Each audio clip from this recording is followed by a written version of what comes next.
Boot camp in famous mafia हा फक्त माझ्यावर विश्वास ठेवून बनवलेला आहे. तर त्यांनी 10 मिनिटं मिठी मारली आणि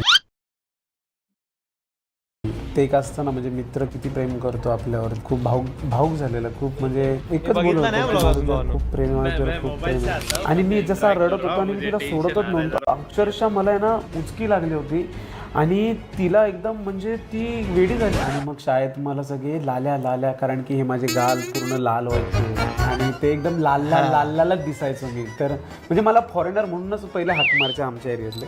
सिद्धी आला तर बोल, लाल्या दिसाला स्मार्ट रे, पण काय पण बोला, लुक बादशाह है भावाचा.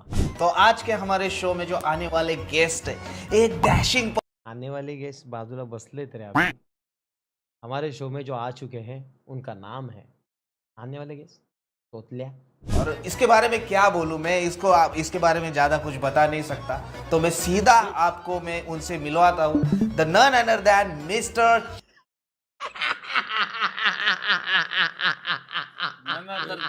आईची कटकट रे. चल पप्पा एक डप्पा तोतल्या. कठीण आहे रे भाई, कठीण आहे. करण भाई के साथ रहने का नतीजा. परत. तो मैं सीधा आपको मैं उनसे मिलवाता हूं. The none other than mister ननरद्यान. अरे तोतल्या एडिट करके भी चेक कर सकते थे ना, रिपेयरिंग कितना वक्त लगता रे. गावात Chetan the tiger. Yes Chetan ji, स्वागत है आपका आपके इस शो में जिसका नाम है चल पप्पा मार गप्पा. थँक्यू सो मच मनी मॅवजी. 5-6 महिन्यानंतर ते काहीतरी बिग बॉसच्या रिंगटोनमुळं आम्ही दोघंच बसलो होतो आणि आम्ही दोघंच बिग बॉस बघत होतो त्यावेळेस जेव्हा कॉपी राईट्स आली श्रीमान भाईच्या पहिल्या चॅनलवर. आम्ही जेवता टाइमपास म्हणून काय बघायचं तो बिग बॉस बघत होतो. Received on phone pay.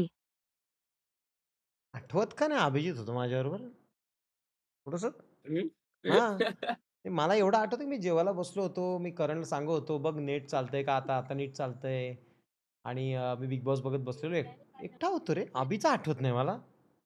अभि आणि मी कधी बसलो होतो. ठीक आहे. स्ट्रीम करताना विचारायची लोक, तर मध्ये सांगायचो असा विषय, असं आम्ही करायचो, असे आमच्या गमती. तर ते असे असं एकदम थोडा सांगत होतो. असं पूर्ण हे ते ह्याच व्लॉग मध्ये ऐकतील ते. तर मग हे काही जास्त ना, ह्या असा व्लॉग आहे की ह्यामध्ये एडिटर कोण आहे रे ह्याचा? मालवणी नोबिता. अरे मागे काय रोमॅन्स चाललाय का? डान्स चाललाय तिकडे, साल्सा. कुठली म्युझिक टाकले भाई? म्युझिक ना तुम्हाला इकडे म्हणजे माणसाचं लक्ष तिकडे निघतंय भाई म्युझिक कडे. गोव्याला आहे कुठेतरी बोट बीटवर डान्स चालू असं फील होतं भाई. मग शाळेत मला सगळे लाल्या, कारण की हे माझे गाल पूर्ण लाल व्हायचे आणि ते एकदम लालच दिसायचं मी. तर म्हणजे मला फॉरेनर म्हणूनच पहिले हाक मारचे आमच्या एरियातले. म्हणजे त्याच्यावरून तुमचं जे नाव आहे ते पडलं लाल्या. तर ते मला सगळे लहानपणापासून लाल्या आणि शाळेत पण लाल्या, तर मग लाल्याच झालं. पण ते काय असं चिडवतात म्हणून लाल्या नाही. जैसे हर किसी को एक एक टोपन नाम रहता है, मतलब बाकी का दूसरा भी नाम रहता है, उस तरीके से नाम है चेतन भाई को भी लाल्या. आता यांना पण गोट्या बोलतात, पण हे तुम्हाला माहित नसेल. तर ते आम्ही त्याला बोलत नाही, कारण की मी ह्याला आबी म्हणून बोलतो आणि श्रीमानला सिद्धी बोलतो, करणला करण बोलतो. आणि सौरभ राणेचं नाव हे सौरभ आहे, त्याला राणे मी बोलतो म्हणून हे म्हणजे मी बोलायला लागलो, तर सगळे राणे बोलायला लागले. मी राणे बोलतो कारण त्याचं आडनाव आहे. तर अशा प्रकारे हे माझं नाव लाल्या. आणि ते लाल्या काय मला काय असं राग येत नाही, पण आता माझी इच्छा की मला टायगर बोला ना. येस. आता लुक कसं आहे, काय वाघासारखा माणूस आहे, तर टायगर बोला ना लाल्या बोलण्यापेक्षा. तो वाघ जंगलात यायला का भरतोय? वाघाला सांगितलं चल जंगलात, नको मला अटॅक येईल. टायगरला अटॅक येते जंगलामध्ये माकड साहेब. श्रीमान, तन्वी आणि मम्मी असं. तर आपल्याला एक ऑर्क बनवायची आहे, असं तसं येते. तर त्यामध्ये म्हणजे हे लोक कधी इन्क्लूड नव्हते, म्हणजे मनी मॅव, करण वगैरे. श्रीमानचं असं म्हणणं होतं की मी चेतन तुम्हाला घेऊन आणि डेव्हिल चार्ली पण सोबत खेळायचे, तर त्यांना घेऊन माझे काहीतरी प्लॅन्स आहेत, ते एक ऑर्क काढायचं. तर मग त्याबद्दल मग आमचं पहिले यांच्याशी चर्चा करणं हे ठरलं. तर त्यामुळे ते चर्चा करण्यासाठी आम्ही एका ठिकाणी गेलो होतो. त्यामध्ये असं मांडलं आणि त्या चर्चेनुसार हे सगळ्याजणांनी ॲक्सेप्ट केलं वगैरे. तर त्यानंतर मग पहिलं आमच्यासमोर टार्गेट आलं ते म्हणजे बुटकॅम्पसाठी जागा. चांगली जागा. तर आम्ही बहुतेक बऱ्याच ठिकाणी फिरलो, कारण की त्या ठिकाणी इंटरनेटचा प्रॉब्लेम नको यायला किंवा जे काय ते बजेटमध्ये बसायला हवं, त्याचा रेंटपासून येते, कारण की लगेच काही घ्यायचं नव्हतं. एग्जैक्टली, अगर बूट कैंप वगैरह चला है तो ये तो मेन सब चीज़ें देखनी पड़ेगी. इंटरनेट, प्लेस, कितना प्लेस मिल रहा है और बजट भी तो है. अगर आप इतनी बड़ी और चलाते हो तो उसके लिए बजट भी करना ज़रूरी है. त्या ठिकाणी आम्ही 2-3 जागा बघितल्या, व्हिजिट केल्या. त्यानंतर तिथलं आजूबाजूचा आम्हाला परिसर पण चांगला हवा असं आमची डिमांड होती, की त्या ठिकाणी काही गोष्टी म्हणजे काय प्रॉब्लेम. आई शपथ मैं खोटं नाही बोलताय. हे बॅकग्राऊंड म्युझिक जे चाललंय ना, मला कळत नाहीये ते तुम्हाला पटतंय का नाही. म्हणजे मी बोलतोय म्हणून तुम्ही माझ्या हो हो नका बोलू. तुम्हाला हे बॅकग्राऊंड म्युझिक पटतंय का भावांनो? मला ऑनेस्टली सांगा. मला पटतंय बॅकग्राऊंड म्युझिक हे चाललंय? काय चाललंय मला काहीच कळत नाही. व्हिडिओ आणि म्युझिक मध्ये. आणि पहिली गोष्ट म्हणजे पॉडकास्ट आहे. म्युझिक पाहिजेच कशाला पॉडकास्ट मध्ये रे? म्हणजे कशासाठी भाऊ? माणसाचं म्हणजे लक्ष आहे ते म्युझिक कडे चाललंय का नाही भावांनो? खरं का नाही? कुकिंग ब्लॉग चाल रहा है. हा ना यार गाईज. प्रॉब्लेम नको यायला इन फ्युचर. तर त्या ठिकाणी त्या जागेचं नाव आम्ही हिरानंदनी या ठिकाणी गेलो. ते हिरानंदनीमध्ये बऱ्यापैकी खूप सोफिस्टिकेटेड तिथले कॉम्प्लेक्स आहेत आणि तिथलं सगळं चांगलं आहे, काही नाही. फक्त तिथं कॉन्टेंट बनवण्यासाठी थोडा इश्यू येत होता, कारण की त्या तिकडे तुम्ही जर कुठली प्लेस यूज करणार असेल तर त्याचा कॉन्टेंट एवढा बनतोय प्लेस बदलल्यापासून भावांनो, बेकार कॉन्टेंट चालू आहे सगळ्यांत. म्हणजे कमीत कमी आठवड्याला पर चॅनलमध्ये माझ्या सीसींकडे 2 व्लॉग्स असतात, 2 ते 3 रील्स असतात, शॉर्ट्स असतात 2 ते 3. चॅनलवरती हायलाइट्स असतात रेग्युलर लेवलला. आठवड्यातले 4 ते 5 हायलाइट्स पण टाकण्याची ताकद ठेवतात, पण कधी कधी 1-2च टाकतात. आणि रेग्युलर स्ट्रीमिंग अनबिलिव्हेबल चीज आहे. जागा बदलल्यापासून चालू आहेत भाई. लिटरली बूटकॅम्प इन फेमस माफिया हा फक्त माझ्यावर विश्वास ठेवून बनवलेला आहे. हां, एक्झॅक्टली. म्हणजे आज श्रीमान आहे ना, घरात डोळे झाकून किंवा इतर जगात कुठेही जाईल डोळे झाकून, का तर बाबा ह्याच्यात चेतन आहे, चेतन सगळं बघेल एवढा विश्वास. पण त्यामध्ये गोष्टच अशी घडली की मला तिथं माझ्या घरी जाणं इम्पॉर्टंट होतं, कारण की त्या गोष्टीला मी जास्त कनेक्ट आहे. अशा काही प्रसंग आला. असं काय होतं जे तुम्हाला इनफेमस माफिया सोडून तुम्हाला घरी जावं लागलं किंवा काय केलं असं? त्याच्यामुळे तुमच्या श्रीमानचे वादावाद नाही, आमच्या रिलेशनशिप मध्ये हे झालं, जरासं डेथ झाली आमच्या आत्याची. 2 दिवसाआधीच मी घरी राऊंड मारलेला. तर मी दुपारी गेलो तर ती मला बोलत होती, अरे कधी आला चेतन, ये बस जे. ती आजारी नव्हती, काय नव्हती, आणि अचानक तिला ब्रेनचं ते ब्रेन हॅमरेज काय बोलतात ते, तो मला शॉकच बसला. म्हणजे मी लिटरली बोललो, आईला हे अचानक एखादा चालता बोलता माणसाला. तर त्यामुळे मी ठरवलं की मी थोडंसं अपसेट झालो, म्हणजे थोडंसं म्हणजे बऱ्याच जास्तच झालो, पण मी खूप स्ट्रॉंग पण आहे तसा. तर मग ते मला पटत नव्हतं. असं जर झालं तर थोडं म्युझिक ऍडजस्ट झाली असती. थोडा म्युझिकचा जो आवाज आहे ना, तो थोडा कमी पाहिजे होता. भाऊक झालेला खूप. म्हणजे त्याचं तो एकच बोलला, फक्त एकच बोलत होता की माझं ज्यावर खूप प्रेम आहे, माझं ज्यावर खूप प्रेम आहे. पण त्यामध्ये म्हणजे माझ्या अक्षरशः हातपाय पण कापरत होता आणि तो पण घट्ट मिठीमध्ये त्यांनी मिठी सोडतच नव्हता. तर ती गोष्ट झाली. पण त्यानंतर पण आमचं कसं आहे, प्रेम तर आहे पण भांडणं होतं. प्रेम तर आहे, पण मस्करीत घ्यायची प्रत्येक सिरियस गोष्ट किंवा प्रत्येक व्यक्तीला ग्रँटेड पकडायचं आपण सोडत नाही. थोडीशी सवय जर ती सोडली असती तर सगळं नीट झालं असतं. पण नाही ना, मस्करी अजून करायची.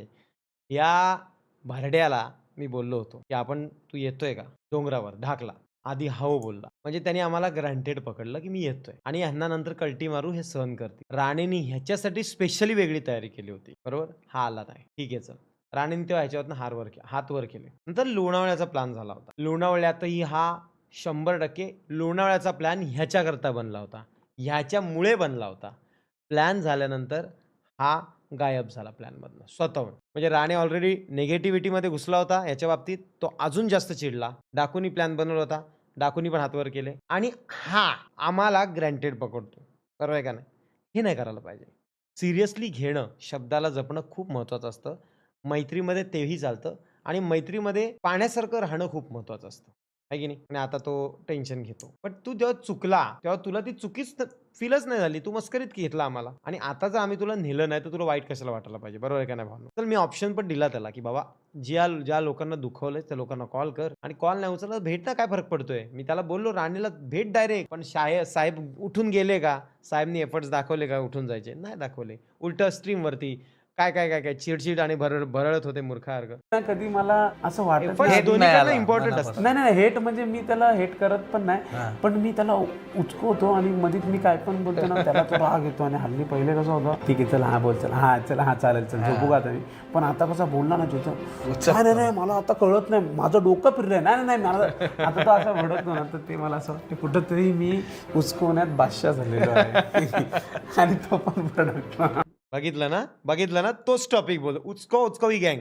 तर त्या आमच्यामध्ये ह्या गोष्टी होत राहतात. त्या गोष्टीचं मला तुम्हाला एकच मेसेज देणार आहे की तुम्ही जास्त सिरियसली बदलणं गरजेचं असतं बाबा, थोडं हे चाललंय ते आमच्या चालतात ते फक्त राणे तुम्हाला बदलला, करण दाखवतो आम्ही सगळे बदलले. किंवा आम्ही बोलतो, थोडं तर ते बदलायचं तुम्ही असतं एक आपल्या entertainment मित्रांसाठी, म्हणून समजून एकत्र घ्या. राहण्यासाठी. त्याच्याबद्दल काही आणि चर्चा बाकी करायची. विषय क्लोज करा. ज्यादा फॉलोअर्स चाहिए और कम दोस्त चाहिए, या फिर ज्यादा दोस्त चाहिए और कम फॉलोअर्स चाहिए, इसमें से आप क्या चूज करना चाहोगे? मुझे ज़्यादा दोस्त चाहिए और फॉलोअर्स भी कट्टर चाहिए. कट्टर मतलब जो रॉयल रहेंगे ऐसा एकदम. क्या?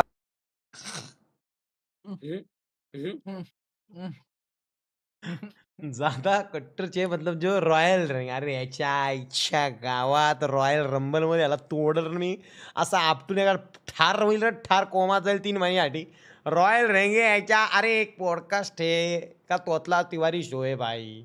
हाँ अरे लॉयल रहेंगे अभी भाई, लॉयल मेरा बब्बू. हे माझा छोटू रॉयल नाही रे. अरे जाम तोतला भाई, हा बेकार तोतला. करंटचा रेकॉर्ड तोडेला एक दिवस. रॉयल रहेंगे. आपका जो फेवरेट एक कट्टर मतलब जो रॉयल रहेंगे ऐसा रॉयल रहेंगे ऐसा आईच्या गावात रे. मला असं वाटतं की मी कधी चुकी केलीच नाही. जर झाली असेल चुकी तर ती समोरच्याच्या दृष्टिकोनात झाली असेल. त्यामुळे मला आठवत नाही की मी जर चुकी केली तर नाही. चेतन कधी जिंदगीत चुकी नाही करू शकत. चेतन देवाचा मुलगा आहे, देवाचा. आणि देवाचा मुलगा कधी चुकी करत नाही भावांनो. आणि जर ती चुकी तुम्हाला वाटत असेल तर ती तुमची चुकी आहे भावांनो. वाव चेतन शेठ, देवाचा अवतार हो माझा बच्चू, माझा लड्डू मोठ्या तो पुणे मीटर, अविस्मरणीय क्षण. श्रीमान लेजन, जीव, करण, बडबड आहे, तन्वी, रडकी, राणी, बिझनेसमॅन, अभिजीत मतलब मैं. जबाबदारी व्यक्तिमत्व. आईची कटकट रे. फिर से लो थोड़ा. कॉमेडी थोड़ा भी चलो. हे कॉमेडी होतं. करण, बडबड आहे, तन्वी, रडकी, राणी, बिझनेसमॅन, अभिजीत मतलब मैं. जबाबदारी व्यक्तिमत्व. ओहो टैलेंट. गरुडाजी मतलब आपने अभिजीत जोशी जी. नियोजन व्यक्ती. यस मतलब मैनेजमेंट. मैनेजमेंट अच्छी तरीके से करते हैं गरुड़ा जी. तर मला मित्रांनो, मैत्रिणींनो, आईंनो आणि भावांनो, मला सगळ्यांना एकच असा चांगला आणि मोठा मेसेज द्यायचा आहे. तो म्हणजे की आयुष्य हे एकदाच आहे. कारण की मी खूप जवळून बघितलं आहे, चालता बोलता अशी माझ्याशी माणसं जवळ आलेली आहेत आणि ते काही क्षणाने काही वेळेने ते इथून ते निघून कसे जातात तर याचा खूप त्रास होतो जवळच्या व्यक्तींना. तर त्यामुळे मला एकच सांगायचं आहे की आपले आईवडील झाले, नातेवाईक झाले, मित्र झाले, सगळ्यांवरती प्रेम करा, कोणाशी भांडू नका, आनंदाने राहा, मस्त जॉब करा, बिझनेस करत असाल बिझनेस करा, मस्त 2 पैसे कमवा, आपल्या गरजा सुटतील एवढे कमवा, आनंदी राहा, मस्त फिरा, एन्जॉय करा. स्वतःला त्रास होईल अशा काही चुकीच्या गोष्टी करू नका आणि कुठल्याही गोष्टीच्या म्हणजे आहारी जाऊ नका. कारण की आजकाल पहिलेचा विषय वेगळा होता, म्हणजे लोक एन्जॉयमेंट म्हणून करायचे, पण आजकाल इन शॉर्ट डायरेक्ट सांगते की अशा गोष्टी ज्या हानिकारक आहे शरीराला त्याही जास्त करू नका. कारण की तुमच्यासमोर मीच खूप मोठं उदाहरण आहे सध्या तरी. त्या गोष्टींपासून अलिप्त व्हा आणि मस्त आपली आनंदी लाईफ आनंदाने जगा, एवढाच माझा संदेश आहे. आणि कोणाशी भांडू नका, प्रेमाने राहा. आयुष्य एकदाच आहे आणि याच्यानंतर परत पुनर्जन्म नाही आहे. त्यामुळं हसून खेळून राहा.